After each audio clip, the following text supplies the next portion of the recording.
In a recent article for The Athletic, Dom Luszczyszyn ranked every team's ability to spend against the cap and how good or bad they were, and he had some huge disrespect for Habs center and future superstar Nick Suzuki. We're going to be getting into exactly what he said and why it makes us so angry. We'll also discuss how Marc Bergevin kind of left the Habs out to dry on some of these contracts, and finally, we'll be talking about Jesse Ylönen's extension, so stick around for this edition of Habs Digest. Jesse, we got to get into this, because we saw this, and it's just, the more I looked into it, the worse it seemed. Okay, let's just get right into this list. We'll talk a bit more about this list after, but Nick Suzuki, if you look here at positive versus negative contracts, they have Nick Suzuki as a C- contract grade at his 7-year, $7.9 million deal. They say he's worth only about 6.6. Now, first of all, this is just step one, Jesse. Having a C- saying he's worth 6.6, 7.9, you're like, okay, maybe they're modeled, whatever. But this is what he had to say about it. Last year, we had Nick Suzuki on the worst contracts list with the caveat of being excited to see how wrong it was, which is true, fair enough. They kind of understood that the model hadn't yet projected him. Doesn't see Suzuki as a few years from now. But he says the actual concerns were valid, and Suzuki once again struggled to fit as a top-line center outside of earning a lot of empty calorie points. Sorry. This annoyed me to no end, Jesse. I don't think I could possibly disagree with this more. What were your thoughts when you saw this? Because quite honestly, I was very, very frustrated. I think that Nick Suzuki has a great contract for the Habs, and I've been seeing a couple people now of late, and even some people on the YouTube community kind of speaking out against Nick Suzuki's contract. And we're here to say that we're not going to stand for that disrespect to our boy at all. Like, this is a great structure for a whole team to kind of work under. And while you see examples of the Leafs of their top players, like, this is a reason that the rest of their team, while they have so many holes, is because they're trying to compete to get the most amount of money. While I would say that Nick Suzuki and Caufield are taking team-friendly deals. Like, they're not trying to cash out in the biggest way possible. Like, they could have kind of taken like little shorter bridge deals, get as much money as they can, and then kind of cash in for those bigger contracts. I think over time that this is really going to age quite nicely. The cap is definitely going up. And as this goes on, we're just going to see that it's just, going to be such great value. Like, this is the young, talented captain that this young core needs. And I think we did so good by securing this player long term. Yeah, and I understand, right? Models can only look at numbers. It's so hard for models to predict how this contract will look in 3 years when the cap goes up. But regardless, his production last year as a positive penalty killer, eating up over 20 minutes a game, being amazing on offense, defense, decent on the face-off dot, doing everything, being the leader of the team. And you give him a C-, saying that it's just not worth it? I don't get it. But again, Jesse, like, to me, it's the empty calorie points. And I really wanted to hone in on that because that really drove me nuts. Because just because a player is on a bad team doesn't mean the stats that they put up don't matter. Like, you see it in basketball a lot. Oh, some guy put up 20 points per game for a terrible team because he was their only option. That just doesn't translate the same to hockey. When Nick Suzuki, Cole Caufield, and Kirby Dach played on a line together, they were about a point per game each. Suzuki, if playing with proper line mates, certainly projects to be a 70 to 80, maybe even higher point player, while being a positive defensively, playing all the special teams, penalty kill, power play, empty net extra attacker, everything.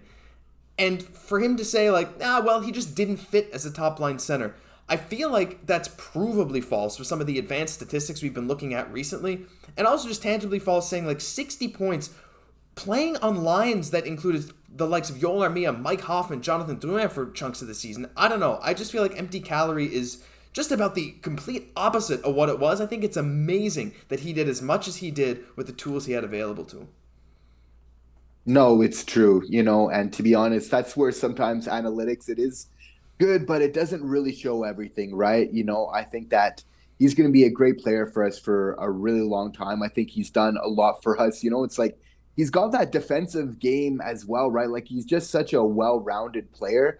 I think we're going to see him take huge step-ups next year as we just have a lot more stability in terms of our lineup. First of all, I think we're going to be much healthier next year, and I think our lines are going to be much more stable coming with that health, right? We're going to really be able to lock down our lines. He's already just improved every single year that he's been in the NHL. We see the skill he has, the Datsukian goals. He does a little bit of everything, right? And he's going to do nothing but just kind of improve, next year. In your opinion, Josh, like, How many points do you think Nick Suzuki's going to get next year? If he plays with the proper line mates and the Habs are rolling with what works again on that top line and everyone stays healthy, like from knock on wood, I mean, everyone stays healthy for, let's even say 75 games, I can see Nick Suzuki going up near 80 points this year. I don't want to go crazy and say he's going to be a 90, 100 point player yet, because even though he was on pace to be around 80 last year, you never know. There are cold spills, things will happen. But if he can put up 75, 80 points come this season, I would be absolutely thrilled, and I certainly think he could get even more than that. But Jesse, we got to move off a bit about from Nick Suzuki right now, because we only have a certain amount of time in this video. We got to talk about the rest of this stuff, and I want to get back to this list where we talked about Suzuki. I wanted to say also, look at the moves on top. Cole Caufield extension, Kent Hughes move. Sean Monahan there, Newhook, Dach, Raphael Harvey-Pinard, all proving their worth. But look at the bottom. Christian Dvorak, Yoel Armia, Mike Hoffman, Josh Anderson, Brendan Gallagher. Now, Gallagher's kind of an outlier there, but what do these guys all have in common? They all belong to Marc Bergevin. His parting gift to the Habs, it's a combination of Gallagher, Anderson, Hoffman, Armia, Dvorak, and David Savard being paid almost $28 million while having a combined net rating of minus 35.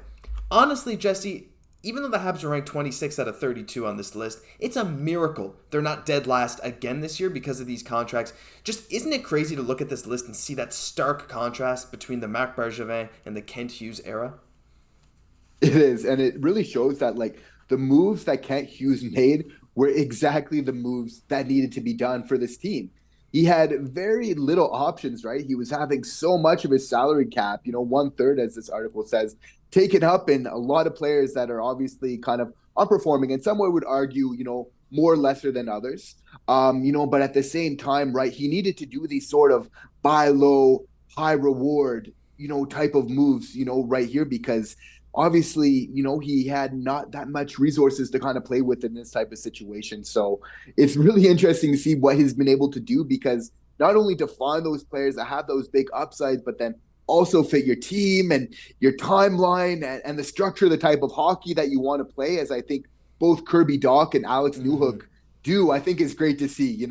Definitely no surprises to see Jordan Harris as well, the analytics darling, up there. RHP, obviously, we know the value that he's brought as well. So he's definitely going to be amazing to see. But it's really that stark difference, right, of just like, okay, here's the Bergevin era and here's the Kent Hughes era. So again, really just showing his skills as, an agent turned GM to just make some really amazing moves. And again, the moves we needed to make. Yeah, for sure. And just another touch on this model just before we move on.